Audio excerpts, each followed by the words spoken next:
Shalom Ouvracha. On est content, on est tous ensemble. Et à la Matrilim, Tatrilim Musica. Voilà, on démarre. Besimcha. Aujourd'hui c'est un grand jour. On se prépare pour Shabbat.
יצירת כלי נקי ברמה גבוהה, בסולם המקורי, נופל בסולם גבוה,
Aïe, aïe, aïe, qu'est-ce qu'on est content. Bechazde Hashem. Mamash Toda Rabba. À notre cher Yitzhak Yachar. Reuven Cohen. Bechazde Hashem. Ils sont venus ici pour nous rendre joyeux. Surtout, en plus, je n'ai pas de voix. Mais même sans voix, on va arriver, Ken, à donner de la simcha, de la joie. Et surtout d'avancer dans la Torah. Parce que sans Torah, Torah rien. Alors j'ai des messages très forts aujourd'hui. Ce soir, j'ai des messages extraordinaires à vous donner.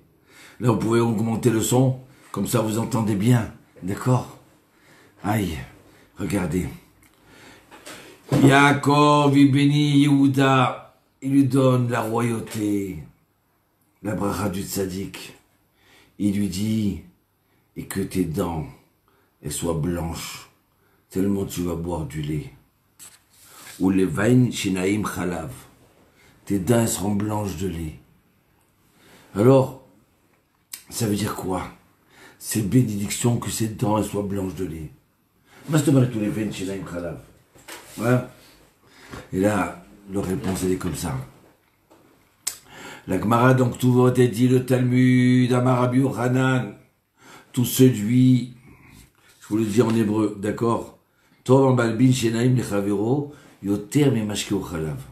Tout celui qui montre ses dents blanches à son ami, c'est encore mieux que s'il lui donnait un verre de lait.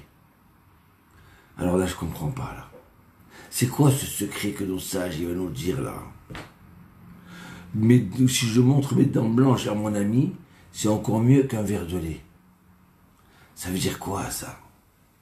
Vous savez que Rabbi Yochanan, l'époque des gens des Chachamim du Talmud, s'il y a marqué leur nom dans le Talmud, c'est qu'ils avaient la force de faire revivre les morts. C'est pas des gens simples. D'accord? Si on dit que nos sages, c'est des anges, alors nous on est des hommes. Mais si on dit que nos sages de l'époque, il y a 2000 ans, c'est simple, c'est des hommes, oui. Alors nous on est des singes. Pour montrer la différence entre notre génération à nous et la génération d'avant. Il y a 2000 ans. Ils savaient faire revivre les morts. Donc chaque phrase, chaque parole, c'est quelque chose qui va nous transformer notre vie. Alors venez, on comprend. Alors, qu'est-ce qu'il a voulu dire Rabbi Yochanan? Rabbi Yochanan, il a voulu dire, écoutez bien. Rabbi Yochanan, il a voulu dire que vous avez quelqu'un, on est en plein hiver là. Il pleut, il neige, il s'est perdu sur la route. Il tremble de froid, et il marche, et il marche. Il commence à congeler tellement il fait froid. Comment il va faire? Écoutez bien ça. Et d'un seul coup, il va s'évanouir. Non, non, d'un seul coup, il voit une petite lumière. Là-bas, il n'y a pas loin, encore 1 kilomètre, il y a une maison. Il faut que j'y arrive. Il faut que j'arrive à cette maison, mais j'ai froid. Et il arrive jusqu'à la maison, il tape à la porte, et là, il s'évanouit. Et d'un seul coup, il y a un petit juif qui ouvre la porte. Il lui dit, il le fait rentrer à la maison, et à ce moment-là, il le réveille, il lui dit, je vous donne un verre de lait chaud. Il lui amène un verre de lait chaud. Alors à ce moment-là, vous savez, la personne, elle boit le verre de lait chaud, mais elle revit. Vous savez, c'est quoi cette tzedaka, cette bonté-là? Elle a fait revivre un mort.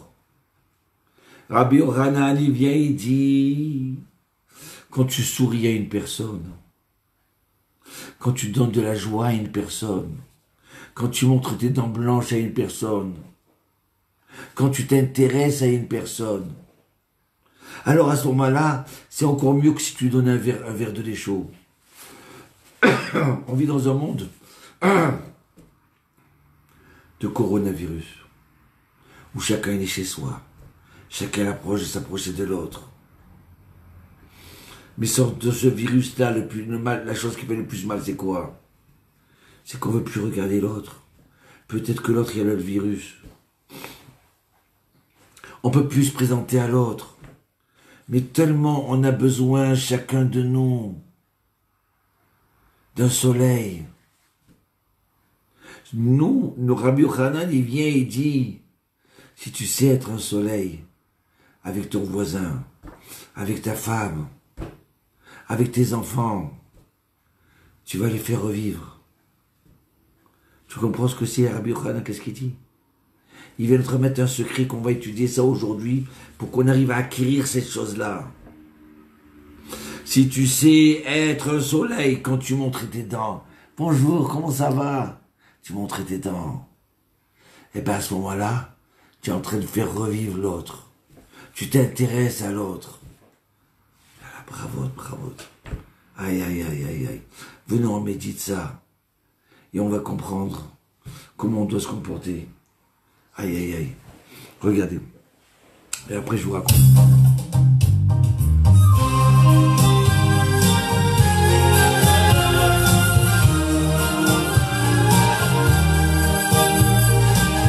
Aïe, aïe, aïe. Ah.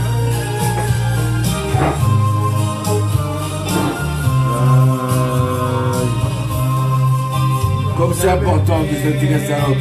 Yerushalayim, Adonai.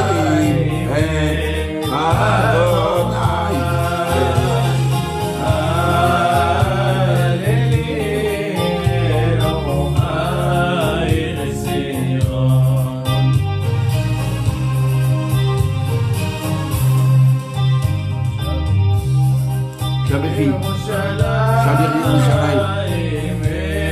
Adonai.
Vous savez quoi? Mesdames et messieurs, ils sont venus spécialement ici ce soir pour vous réjouir, pour vous redonner une joie de vivre. Tout le monde a besoin de soleil. Une plante, la plupart des plantes, elle ne peut pas grandir sans soleil. Donc on a besoin de soleil. Un enfant, vous rendez-vous compte qu'un enfant, comment il grandit? Les parents ils sont chez le neuf. Le père il rentre tordu, la maman elle rentre tordue. D'accord, tiens mange, allez bois, allez va au lit. Comment un enfant il peut grandir comme ça? Donc vous savez quoi? Hachem, il a mis une grâce sur l'enfant. Il a mis une aura, une lumière. Ou que même si l'enfant il est sale, même si l'enfant il se comporte pas comme il faut, eh bien les enfants, les parents ils l'aiment. Donc ils lui donnent cette lumière pour qu'il grandisse. Autrement il ne peut pas grandir bien. Vous comprenez? Regardez le chesed que Dieu l'a fait. Donc alors, nous on ne doit pas attendre que quelqu'un nous sourie. Non. Nous on doit donner le sourire. On doit donner le soleil. On doit donner la lumière. Rabbi Yochanan, il vient, il dit, montre tes dents à ton prochain, ça veut dire souris. Quand tu te tournes vers ton prochain, à ce moment-là, tu dis quoi? Il s'intéresse à moi? Quoi? Je suis important pour lui? Quoi? Moi tout petit, un type pauvre, un type simple, Comme ça, il me fait, je t'appars chez Roulade. Regardez, cette semaine,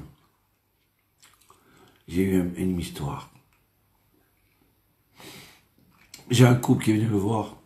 Il me dit, Rav, ça y est, on a trouvé pour se marier. J'ai trouvé mon conjoint, j'ai trouvé ma conjointe. Je voudrais te l'amener, tu me dises qu'est-ce que tu en penses. Je suis tellement content. Je dis, moi aussi, je suis heureux pour vous. Je suis très heureux. La jeune fille, elle venait de Strasbourg. Ah, je lui dis, voilà, d'accord. Et qu'est-ce qu'il fait ton papa? Il me dit, nous, on a fait notre alia. Il y a plus de 20 ans. Peut-être même 30 ans. Mais mon papa, il n'a pas supporté. C'était trop dur pour lui. Il s'est senti seul en Israël. Et là, je lui dis, tu sais, souvent dans mes cours, quand je parle de donner le soleil à son prochain, alors je raconte une histoire. Une fois, j'étais chez Rav Kadouri. On se trouve dans les années peut-être 88, 90. Et je lui dis, j'ai rencontré un type. Qui venait de faire son alia. Et je sentais qu'il était triste. Je lui dis, monsieur, écoutez, qu'est-ce qui se passe? Vous êtes à Jérusalem et tout ça. Il me dit, oui, je suis content, je suis à Jérusalem, mais je veux te dire la vérité. Quand j'étais, moi, à Strasbourg, à peine j'ouvrais la porte, le voisin me disait, bonjour, monsieur, comment ça va? Je descendais les escaliers, bonjour, monsieur. Je rentrais à l'épicerie, bonjour, monsieur. Ah, on est content de voir, monsieur. Ah, ça fait plaisir, vous avez une bonne mine, monsieur. J'arrive à la synagogue, j'étais comme un roi. Alors, et là maintenant, je sors, personne ne me dit bonjour, personne ne me connaît, je sais très bien, ils ne me connaissent pas. Je suis devenu un inconnu. La seule chose qu'on me demande, c'est quoi? Numéro d'identité. Tu comprends? J'ai quitté un endroit où tout le monde était autour de moi, tout le monde me connaissait, et puis d'un seul coup, j'ai... Alors elle me dit... Je dis peut-être, et puis d'un seul coup, il me vient une idée. Je dis, mais peut-être c'était ton papa? Je revois bien son visage. Alors à ce moment-là, elle me sort la photo. Et elle me dit, oui, mon papa, moi, je sais pas si c'est le même, hein, mais mon papa, tel point que il en est mort de solitude. Et là, elle me montre la photo.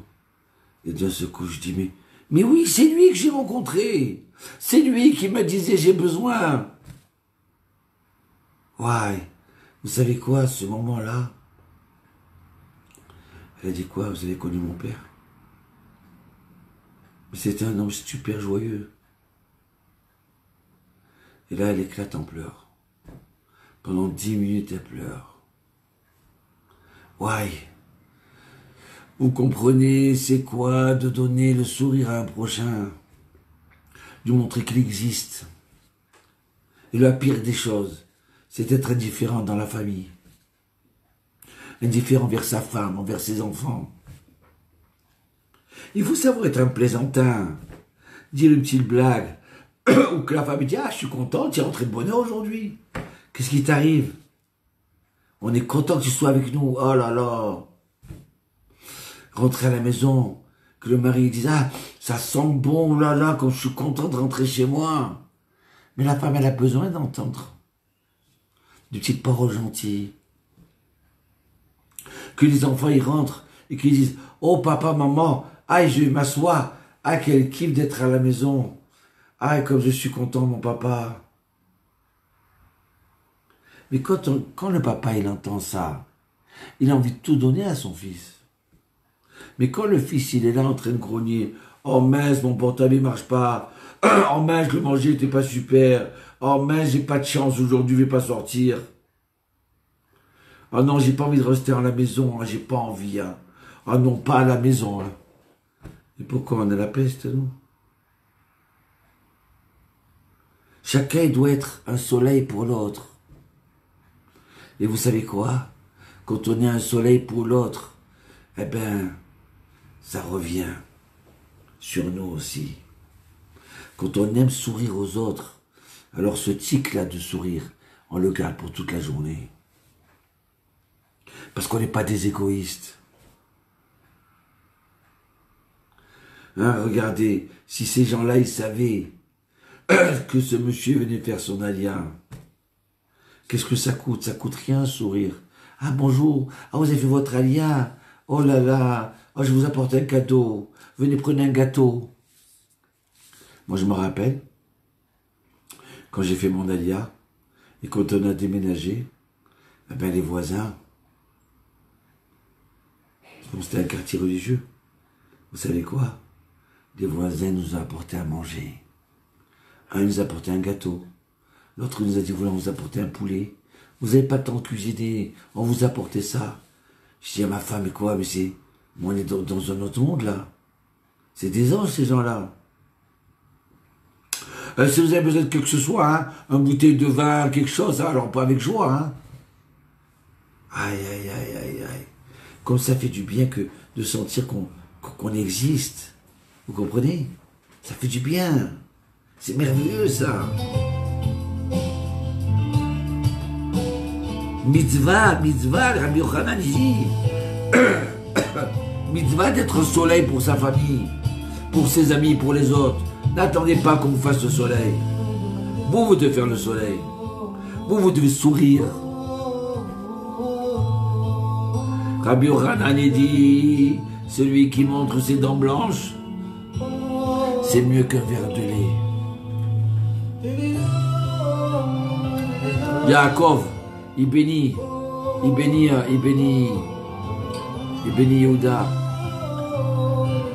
Il dit, Yehuda, tu vas être le chef de la famille. Le chef du peuple d'Israël. Tu vas être le roi du peuple d'Israël. Mais tu sais ce que c'est un roi? Un roi, c'est quelqu'un qui resplendit. C'est que les gens, ils attendent que... Tu crois qu'il m'a remarqué? Tu crois qu'il m'a vu? La grandeur du rabbi, c'est quoi? C'est que quand il rentrait, il scrutait tout le monde. Il regardait. Et chacun disait, ah, il m'a vu. Il m'a parlé avec ses yeux. Il m'a regardé, il m'a parlé. Il savait faire revivre.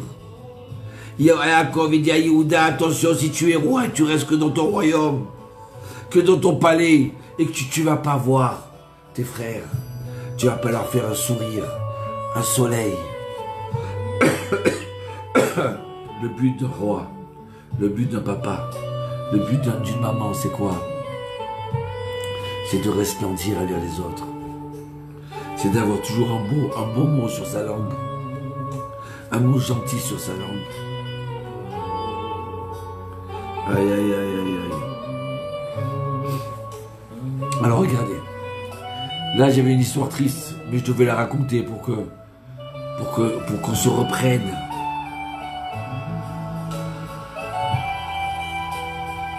Qu'est-ce qu'il y a? De dire, vous savez, monsieur le voisin, je crois que j'ai réussi là. Mais j'ai réussi pourquoi? Parce que j'ai fait une bonne affaire, oui. Où je viens d'avoir un garçon. J'ai des bons voisins. Ils m'apportent la bénédiction autour de moi. Vous m'avez porté bonheur, monsieur le voisin. Les enfants m'ont porté bonheur. Des mots gentils, des mots sympathiques. C'est pas merveilleux, ça? Tabchir. Vas-y, écoutez bien. Écoutez cette histoire. Et Moussikara. Alors, cette semaine, j'ai aussi encore une belle histoire. Vous savez quoi? Quand j'ai décidé de faire ce cours-là, ces paroles de Torah, Azachem, il m'envoie de l'essence. Il m'envoie un petit chez quoi, Ariat? Écoute ça, écoute cette histoire, tu vas la raconter. Écoute cette histoire, tu vas la raconter. Aïe, Toda Rabba, Hachem, Toda. Alors, j'ai une nièce. Je dirais pas son nom.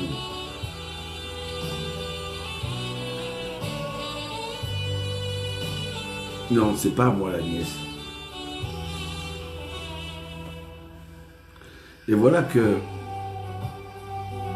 Elle entend qu'il y a un jeune couple qui s'est marié, de sa famille. Un jeune couple de 20 ans, pas 30 ans, 40 ans. Et même si vous avez 30 ans, 40 ans, cachez-moi vous mariez si Dieu veut, avec un beau khatan. Écoutez bien. Elle entend qu'ils veulent aller à Ikea. Mais ils sont à Jérusalem, et Ikea c'est à Rishon LeZion. C'est 40 minutes de route. Mais comment vous allez? On va aller en bus, on va se débrouiller. Vous allez en bus. Mais toi, tu étudies la Torah. Tu sais, quelqu'un qui étudie la Torah, c'est grâce à nous qu'on vit, grâce à toi. Grâce à ta Torah. Alors ce jeune Khatan était tout content, sa femme lui dit oui bien sûr, c'est grâce à ta Torah. Il allait s'envoler ce jeune Khatan, ce nouveau marié là. Oui c'est vrai, la Torah a dit que celui qui soutient quelqu'un qui s'empêche de dormir pour étudier la Torah, qui se sacrifie, il peut être ingénieur, il peut être un homme important, mais il va étudier la Torah toute la journée. Aïe, aïe, aïe, aïe, aïe. Alors que lui, il commençait à faiblir, de ce coup, il entend ça de sa tante.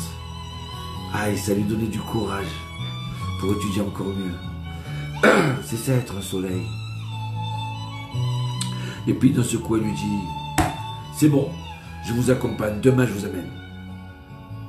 Mais non, tata, il n'y a pas besoin. Demain, je vous amène. D'accord? Comme ça, vous ne partez pas à des heures en bus. On fait ça tic-tac. 40 minutes aller, une demi-heure là-bas et on revient. Allez, on s'en va à 8 h du soir. Et voilà. Maintenant, elle a dit, tout le monde s'est préparé, tout le monde attend ce moment-là. Et voilà qu'elle monte dans la voiture et il commence à pleuvoir. Ouais. J'ai pas envie d'aller, moi je suis une femme, comment conduire dans la nuit, en plus avec la pluie. Ah, Chevit Barra, je veux pas leur montrer que j'ai pas envie d'aller. Ça va les casser. Allez, donne-moi cette simra d'y aller. Et donne-moi qu'il m'arrive rien du tout. Qu'on arrive jusque là-bas. Et voilà, elle arrive dans la pluie. Elle se mouille un peu, elle sort du parking. Elle rentre dans le magasin. Et voilà que, à un moment, une fois qu'ils ont fait les courses, ils ont acheté des rideaux, ils ont acheté un peu des meubles. Et puis d'un seul coup, le jeune il dit à sa femme, tu veux, on achète un lit pour notre tante? Ah oui, bien sûr, on a une chambre de vide, comme ça elle pourra venir chez nous. Elle dit, mais qu'est-ce que vous faites là? Pas question, laissez tomber, non, je veux pas. Bon, ils n'ont pas écouté, ils ont acheté le lit. Écoutez bien cette histoire. Bon, c'est un lit qui pouvait se démonter. Et elle s'est rentrée dans sa voiture, on ne sait pas par miracle comment. Elle est dépose que là-bas. La créature, elle. Et après, elle revient chez elle. À Ramot. Et voilà que, une semaine après, elle attrape le corona. Ouais, mais j'ai le corona. Mais j'habite avec ma mère, je veux pas, elle est âgée, elle a 80 ans, je veux pas qu'elle tombe malade. Je veux pas, comment je vais faire? Donc alors elle sort. Elle sort, mais elle sait pas où elle est. Et à ce moment-là, il y a le téléphone qui sonne. C'est ce jeune Khatan, ce nouveau marié. Oh tata, comment ça va? Comment on est content de t'entendre? Et là, elle éclate en pleurs. Mais qu'est-ce qui se passe? Pourquoi tu pleures? On arrive. Il lui restait juste un petit peu d'argent pour prendre un taxi. Et là, ils arrivent. Mais qu'est-ce que je fais? Qu'est-ce que vous êtes venu là? Mais qu'est-ce que je fais dans la rue? Non, je rentre pas à la maison. J'ai le corona. Tu vas venir chez nous. Quoi? Moi, j'ai un jeune couple qui vient de se marier, pas question. Mais il n'y a pas de problème. Mais non, je ne veux pas vous piquer. Vous allez attraper le virus. Mais ça y est. Le lendemain du mariage, on a eu ce virus. On est resté pendant 2 semaines. Donc ça y est, tu peux venir chez nous. Ils l'ont tiré de force. Et moi, je l'appelle le lendemain. Je lui dis, viens, tu as besoin, je vais te préparer Kémia, ce goût-là, un papier pour guérir du coronavirus. Écrit dans la sainteté, dans la Gdoucha. Alors je lui dis, je vais chez toi. Elle me dit, mais je suis pas chez moi. Je suis à Créatiovel. Ouais, qu'est-ce que tu fais là-bas? Je dis, ben regarde. Moi, j'ai voulu être un soleil avec eux. J'ai voulu être gentil avec eux. Je les ai amenés à Ikea. Et ben maintenant, c'est eux qui m'ont acheté le lit. Et c'est moi qui suis chez eux pendant 2 semaines. Tu te rends compte? Et j'avais peur dans la pluie. J'avais regretté de leur avoir dit. Je pensais, dommage, je reviens en arrière. Mais non. Grâce à Dieu, Hachem, il n'a pas oublié le chesed que j'ai fait. Je ne cherche pas qu'il me rende le chesed, pas du tout. Mais c'est bien tombé. Mais là, j'en ai pleuré. Parce que, comment Hachem, il envoie l'une dans l'autre. Tu as voulu lui donner le soleil, tu as voulu regrandir, faire grandir ce jeune couple-là, ce nouveau Khatan qui étudie la Torah. Eh bien, ça revient resplendissant sur toi. Tu crois que tu fais du bien aux pauvres, mais c'est le pauvre qui te fiche de bien pour toi. Donc, si déjà tu donnes tzedaka, donne avec le sourire. Tu comprends? On va mettre musique à ces cibras, viens là, bravo. Vitronel. Aïe, aïe, aïe, quelle histoire, n'oubliez pas cette histoire-là. Aïe, aïe, aïe, aïe, aïe. On aime s'approcher des gens qui sont souriants. On aime se coller à eux.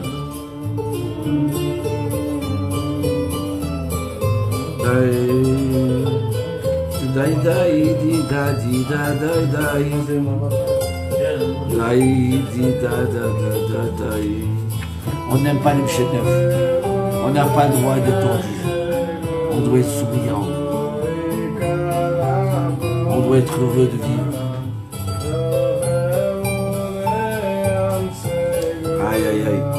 Oui, ma chère Emouna. Aïe, aïe, aïe.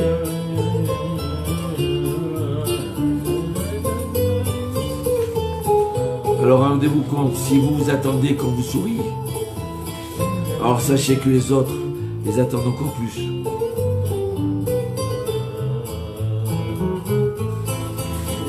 Aïe, aïe, aïe, aïe, aïe, aïe, aïe. Mais je t'ai réalisé ma chose paradis. Yodoucha. Ah, je voulais vous dire que si tu veux, dimanche soir, on fait une soirée marocaine. Parce que c'est la Iloula du Rambam et Rabbi Yaakov Abouchatzera. Donc il y aura des chanteurs ici. Si je veux, je vous dirai l'heure à 8h ou 9h du soir, je sais pas. Ça dépend d'eux. Donc on va faire une table avec la pkela, salk, le couscous avec les épinards. Et j'ai dit à ma femme, je vais commander un apéritif. Et elle m'a dit, pourquoi commander? Je travaille pas. Ils ont fermé Pongan. Donc je suis au chômage. Donc je veux préparer pour le tzaddik. Pour les tzaddikim. Donc rendez-vous dimanche soir, n'oubliez pas. On n'a pas terminé, hein. On reste avec nous. Aïe, aïe, aïe, aïe, aïe.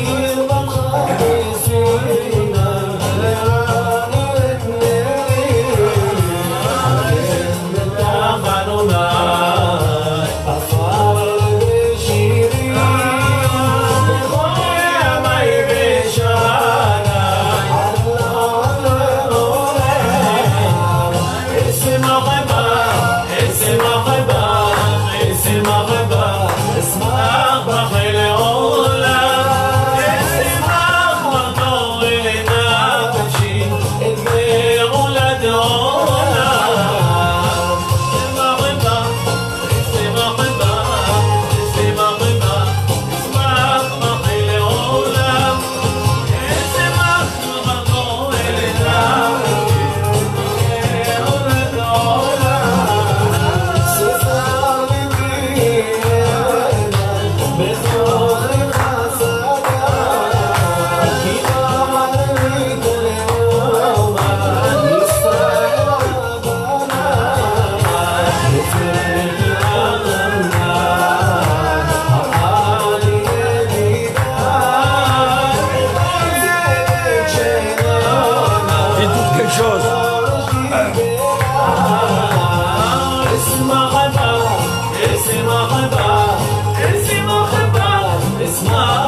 Écoutez, Baruch Hashem, grâce à Dieu, qu'est-ce qu'on est joyeux.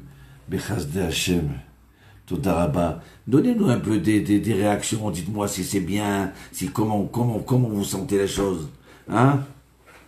Baruch Hashem, moi aussi j'ai un peu besoin de votre soleil à vous, vos réactions.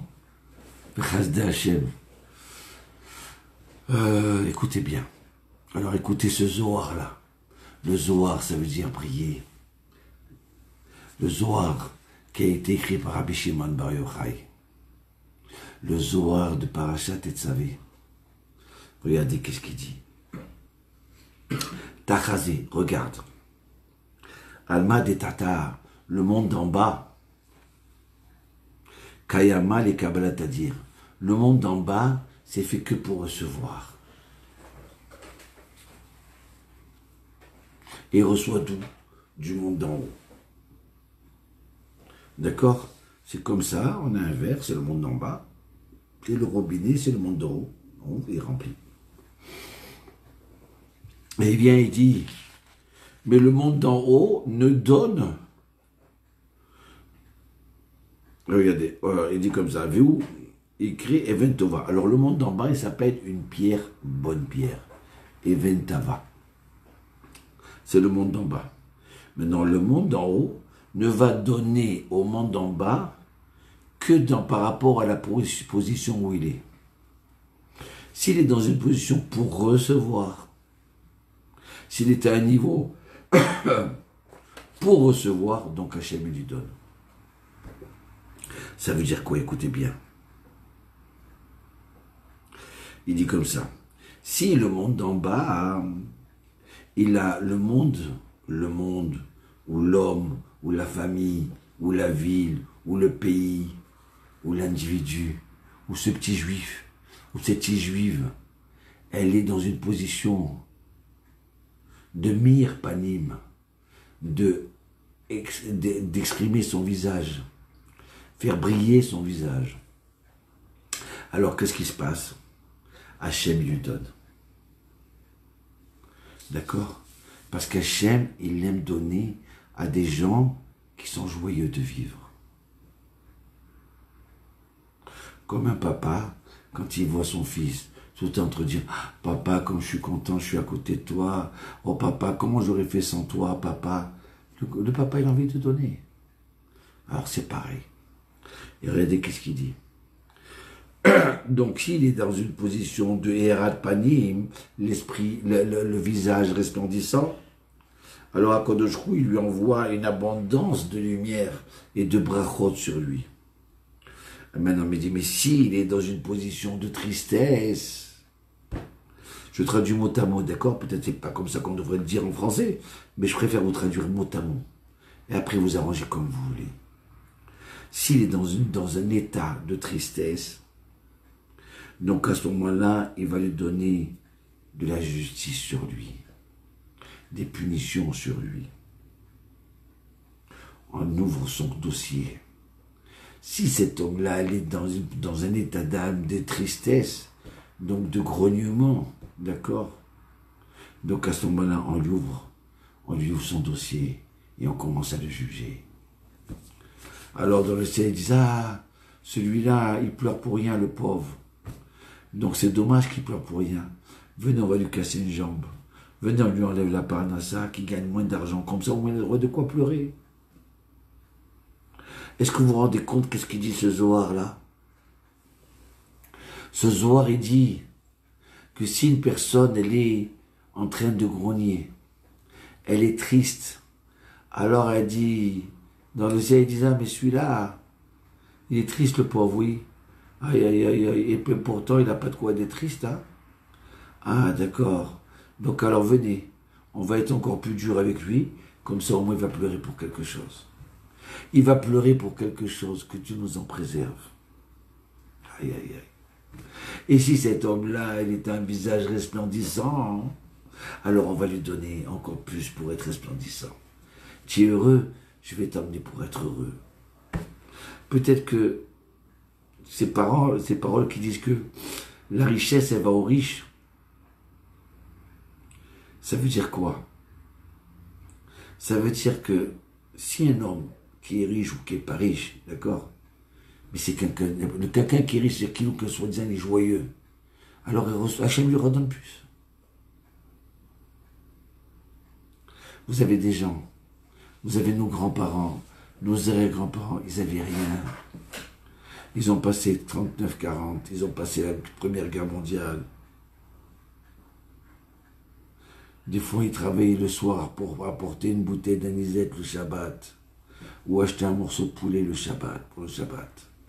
Toute la semaine, ils faisaient des heures supplémentaires pour acheter des bougies du vendredi soir. Et ils étaient heureux. Donc ça ne dépend pas comme de la richesse, d'argent. Vous avez des gens qui sont très riches et qui sont très malheureux. Vous avez des gens qui sont très pauvres et sont super contents. Donc comment toi tu réagis, tu es mire, panim, tu es resplendissant. Qui c'est ton prochain? C'est Dieu. Ah, tu souris à Dieu. Tu es content de ta vie. Tu es content de ton mari. Tu es content de tes enfants. Tu es content que tu es là dans ce monde-là. Tu es content? Eh bien, je vais te donner pour être content. Je vais te redonner encore du sourire. Aïe, aïe, aïe. Allez, t'es mettre à Zohar. Et Zohar. Si l'homme, il est en lumière, Azakotskou va lui rajouter de la lumière. Vous avez compris? Ça, c'est mes musiques à Bereka. Aïe, aïe, aïe, aïe, aïe. Écoutez bien cette histoire. Il y avait un monsieur qui était chouchette. Et ce chouchette-là, il allait dans un abattoir tous les jours pour donner, apporter la viande à tout le monde. Mais il n'était pas le seul chouchette, il y avait d'autres. Et voilà que, un jour, ils vont pour fermer l'abattoir. Le directeur, il dit au gardien, ce gardien, fermez l'abattoir, éteignez tout, et on s'en va. Alors le gardien, qui était un homme simple, personne ne faisait attention à lui. Il était des fois triste de sa situation. Il ne bougeait pas de sa cabane. L'entrée comme ça, c'était un travail monotone. Il lui dit, écoutez, monsieur le directeur, laissez-moi encore quelques minutes. Mais pourquoi? Il dit, parce que, je vous dis sincèrement, je crois que monsieur Yehuda Lévi, le chokret, vous savez, celui qui égorge des animaux, le juif, le rabbin, il est encore dans l'usine. Mais non, mais c'est pas possible, on a annoncé tout fort qu'on fermait et personne n'est venu. Donc ça y est, donc il a dû partir déjà. Il dit, monsieur le directeur, laissez-les-moi voir. Bon, je te donne 5 minutes. Maintenant, Yehuda Lévi, le rabbin Yehuda Lévi, quand il est rentré dans l'abattoir qu'il a fait la shrita, à un moment, il est rentré dans un congélateur très grand. Et voilà que la porte du congélateur s'est fermée sur lui. Et là, il essaie de taper. À l'époque, il n'y a pas de portable. Il tape à droite, à gauche, personne n'entend. Il commence à refroidir. Il commence doucement à mourir. Alors là, il fait schéma Israël, ça fait déjà 5 heures qu'il est dans le frigidaire. Il sait que c'est la fin. Et en plus, ils vont fermer les portes, ils vont tous partir. Il a vu son montre. Ça y est, ils sont partis. Donc ça y est, il s'aperçoit que c'est la fin. Il fait vidouille. Quand une personne, elle va se faire opérer, que Dieu nous en préserve. Même cette petite opération, quand elle sent qu'elle va mourir. D'accord? Il faut toujours faire vidouille, se repentir. J'ai fauté, j'ai transgressé, même si on a fait tchouva. Il a fait ça, elle fait schéma Israël. Elle dit, voilà Hachem, je vais remonter, vous retrouvez mes parents. Et il s'évanouit. Et voilà que ce gardien-là le cherche de partout, il ne trouve pas. Et il dit, alors, d'un seul coup, il appelle. Alors, Julien, tu viens, il faut fermer, ça y est, j'en peux plus, il faut que je rentre chez moi, je suis fatigué.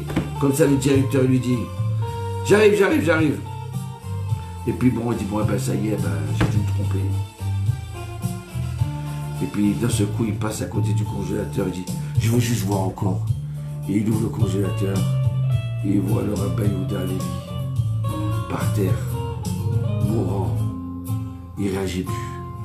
Vite, il le sort de là-bas. Il appelle le directeur. Appelez les ambulances, vite, vite, vite. Les ambulances sont venues. Ils ont commencé à le réchauffer, ils l'ont emmené à l'hôpital.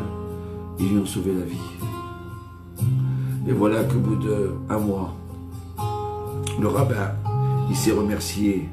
Dieu a remercié les gens qui l'ont sauvé. Donc il l'invite à la fête. Il l'invite à la fête, il lui dit, voilà, cet homme-là, ce gardien qui m'a sauvé la vie. Merci, je vous dois tout ce que vous voulez. Alors le gardien a dit, est-ce que je peux dire un petit mot? Alors il voyait tous des juifs, tous des rabbins. D'accord, c'est le seul, un des rares non-juifs qui est de parmi eux. Mais bien sûr, dis, pourquoi pas? On est content, tu m'as sauvé la vie. Alors il dit, je vais vous dire la vérité. Je lui ai sauvé la vie parce qu'il m'a sauvé la vie. Ah bon? Je suis gardien depuis des années. Les gens y rentrent et ils sortent. Ils ne font pas attention à moi. Certains ils disent bonjour un jour, un autre jour ils disent pas bonjour. Mais il y a une personne qui chaque fois qu'elle rentrait le matin, elle me disait, alors Julien, content de te voir. Heureusement que tu nous gardes, hein. Qu'est-ce qu'on aurait fait s'il n'y a pas de gardien? Et le soir, allez Julien, maintenant tu vas rentrer à la maison, tu vas boire un bon verre de vin, d'accord, pour te réchauffer. Merci d'être avec nous. Tous les jours, le rabbin Yehuda Lévi, il était le matin un petit mot en plus, le soir un autre petit mot, bonjour, bonsoir. J'ai existé grâce à lui. À un moment, j'ai voulu me suicider. Mais quand il est arrivé dans cet abattoir-là, il m'a redonné la vie. Je me suis dit, je ne sers à rien dans ce monde. À quoi je sers? Et d'un seul coup, ce rabbin-là, il est venu comme un soleil.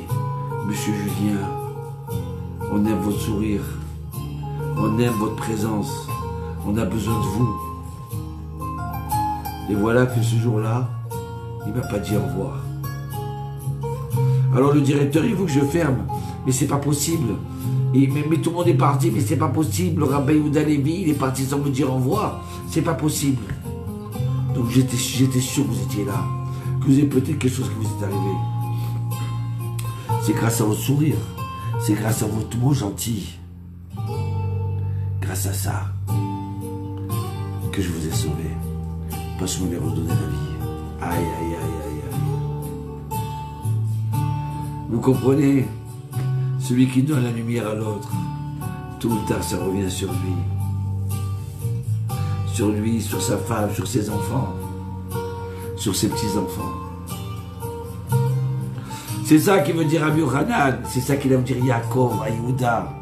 Tu es un roi, tu vas être le chef de la famille. N'oublie pas de rayonner, de regarder chacun, de penser à chacun. Ah, c'est ça le rôle de la grand-mère, du grand-père, des parents. C'est le rôle de chaque juif envers l'autre. Comment on peut se... Vous savez quoi? C'est bien de donner à manger à un pauvre. C'est bien. Mais si on lui donne à manger, si on lui donne un sourire, c'est encore plus fort. Et si on lui donne à manger avec le sourire, aïe, aïe, aïe, aïe, aïe. Vous comprenez? Des fois, c'est ce qu'elle a besoin à la femme. La femme, le mari, il est là, je veux t'acheter une Mercedes, je veux t'acheter... Mon fils, je vais t'acheter plein de jouets. Maman, c'est pas des jouets que je veux, c'est toi. Papa, c'est toi que je veux. C'est bien beau que tu m'achètes tous des accessoires et des jouets. Mais je veux mon mari, je veux ma femme.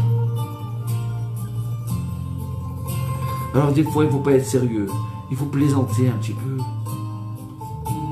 Même quand on a 80 ans, il n'y a pas d'âge pour plaisanter. Yitzhak, quand il a dû décider, c'était la famine. Donc il est parti dans un endroit où il y avait Avimelech. Il voit que par la fenêtre, qu'est-ce qu'il voit? Il voit Yitzhak en train de plaisanter avec Rivka. Alors qu'on lui avait dit que c'était sa sœur. Avimelech dit, ouais, j'allais fauter. J'allais prendre la femme, une femme mariée. Elle était tellement belle. Mais en fin de compte, je m'aperçois que c'est Yitzhak son mari. Comment il a su que c'était Yitzhak son mari? Parce que Yitzhak, alors que c'était le tzaddik, c'était le grand de la génération, c'était le plus grand que Rabbi Shimon Bar Yochai. Il plaisantait avec sa femme. Plaisanter avec sa femme, plaisanter avec son mari, ça veut dire je te considère. J'aime être avec toi. Je suis content. Mais quand vous rentrez à la maison et que vous voyez la femme, elle est tordue. Bonjour. Il n'y a pas de bonjour. Ou quand le mari il rentre à la maison, chaîne nef, la tête en bas comme ça. Grande comme un soleil. Dit shalom. Vous savez qu'il y a une mitzvah que quand on rentre Shabbat à la maison, de dire Shabbat shalom tout fort. Parce qu'on dit Shabbat shalom à sa femme, hein, on dit Shabbat shalom aux anges. Et on considère que sa femme, elle a tout travaillé, elle a préparé Shabbat. Et s'est dépensée. Et tu dis Shabbat shalom comme un soleil. Ah, ma femme où tu es, je vais te souhaiter Shabbat shalom. Je te cherche. Tu pries à la maison, c'est pareil. Tu fais un ton sidour. Allez, viens. Viens, on danse, ma femme, viens. Je vais te souhaiter Shabbat shalom.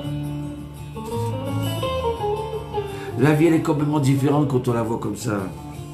Il y a que ça qu'on se dit, on va terminer encore 5 minutes et ça y est. Là, on a dit 9h, 9h, 10h, ça y est. Encore 5 minutes. Ramène ta compta. Shabbat, c'est bien de se préparer pour Shabbat. De se laver pour Shabbat. D'être pris en avance pour Shabbat. Si on peut mettre la table avant, c'est très bien. Préparer les bougies. La mitzvah, si l'homme il peut faire ça, c'est encore mieux. Il prépare les bougies et la femme à la nuit.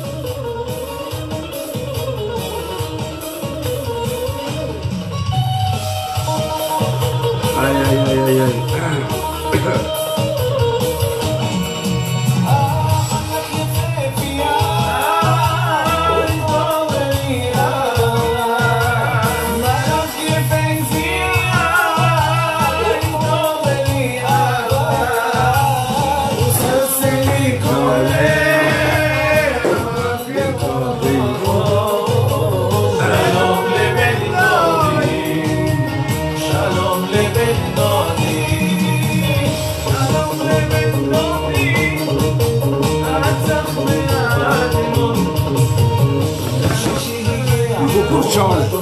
Il faut qu'on soit des soleils.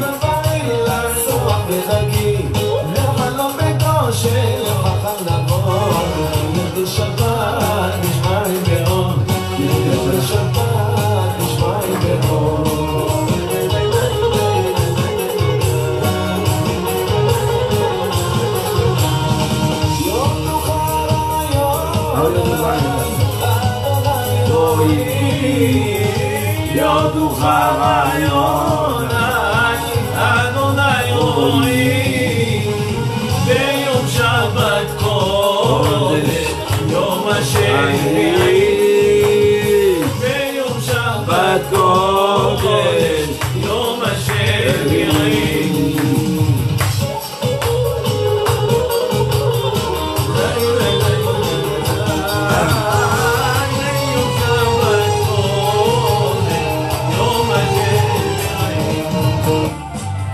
Alors écoutez bien, premièrement, même si on est juif, on doit respecter les autres.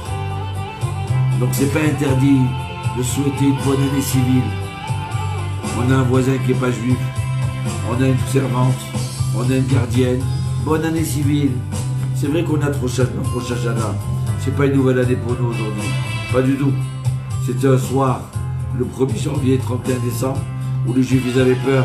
Au Moyen-Âge, parce que les goïms se saoulaient, et après, quand ils se saoulent, ils allaient tuer les juifs, les torturer. C'est pour ça que dans plusieurs villages, en France, vous allez voir que le quartier juif se trouve à côté du pont pour se sauver en vitesse, au coin du village, pour se sauver. Mais Si c'est leur année à eux, on peut leur souhaiter bonne année civile. Surtout aujourd'hui que c'est pas comme l'idolâtrie que c'était avant. Donc écoutez, je vais vous raconter un Chafetz Chaim. Le Chafetz Chaim, vous voyez comment il explique. Rabbi Yochanan a dit, tout celui qui montre ses dents, d'accord, qui montre ça, qui sourit, c'est mieux qu'un verre de lait chaud. D'accord. Le Chafetz Chaim dit, on ne parle pas de celui qui montre ses dents. Quand tu réjouis une personne, quand tu penses à une personne, quand tu lui montres que tu l'estimes, cette personne-là, elle est tellement contente, elle est tellement heureuse qu'elle montre ses dents de joie. C'est mieux que si tu lui as donné un verre de chaud. C'est pas toi. Tu arrives tellement à l'estimer, à tellement la considérer, que celle qui est en face de toi, tu l'as fait faire un soleil, tu l'as transformé comme un lampadaire, comme une lumière, comme une flamme, comme une bougie. Rabbi Yochanan, il dit voilà, c'est ça le but d'un juif. C'est d'allumer la personne en face, dans la joie. Donc, si Dieu veut dimanche soir, préparez vos bougies, d'accord? Préparez un petit verre de vin, ou un verre d'anisette, au Bora, au Maria. Et si Dieu veut, on fera l'Iloula, du Rambam, Maïmonide, avec des histoires. Et de Rabbi Yaakov Abuchatzera. C'est notre bracha. Jusqu'à aujourd'hui, la famille Abuchatzera. Rabbi Yaakov, Rabbi David, Baba Saleh, Rabbi Meir, Rabbi David Abuchatzera, Baba Eleazar. Zchutam Yaged Aleinu. Alors passez un bon Shabbat. Si Dieu veut, d'ici là, j'aurai ma voix. Ok, Mechila. Et pourquoi pas? C'est un cours.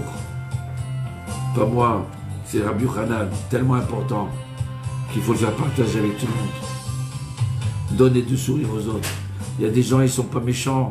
Ils croient que c'est comme ça qu'il faut vivre, tout le temps se plaindre. Ils ne comprennent pas qu'il faut changer de fusil. Ça ne marche pas de cette façon-là. Tu verras, fais autrement. N'aie pas peur du mauvais œil. Dis que tu es tout le temps heureux. Et tu verras comme la vie va changer. Batzlacha, Shabbat Shalom Vorach.